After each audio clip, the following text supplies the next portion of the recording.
We were taught when we went to medical school that tendons attach to bone.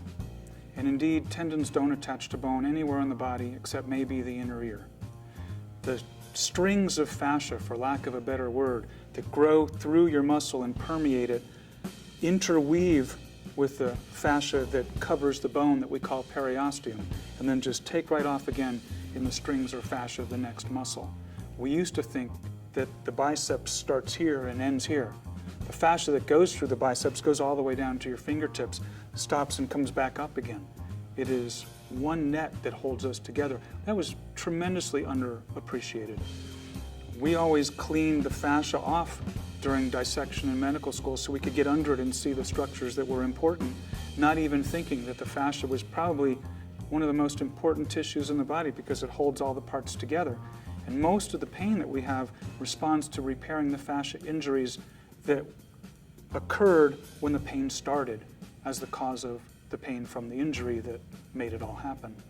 So as we start to learn, and the fascia sparing dissection is to really look at the fascia and keep it intact when you lift it and go underneath it.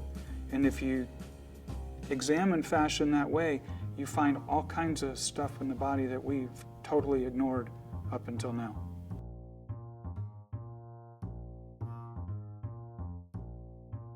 So every person who has myofascial pain, I believe that myofascial pain comes from myofascial injury. And what happens is the muscle pulls really hard, and it doesn't pull hard enough to tear itself off of its attachment, but some of the fibers tear. And that fascia that's torn slips, and that slip ties the fascia into this knot that we call a trigger point. And with that trigger point comes this entire ropey band.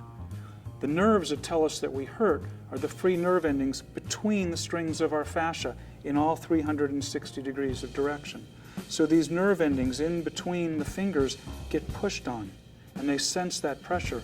And where the trigger point is, a little bit more pressure is enough to make an ouch. 2 inches away, you need a lot more pressure to make that same ouch because the fascia is not quite as tight there. But it's the same degree of pressure, it's the same process that interrupts or tears that fascia, allows these fascia strings to slip, makes that trigger point happen, makes this ropey band. That's pushing on all the nerve fibers in the middle of that, and that's where the pain is coming from. And we're finding that as we repair this injury where the fascia attaches, and we reoxygenate this muscle that's clumped together, the fibers separate, they stay soft, and the pain goes away. And it doesn't really come back. And that's most amazing because it doesn't matter now whether the injury is 6 weeks old, 6 years old, or 20 years old. If you can find where the injuries are, you can help the body heal and make the pain go away.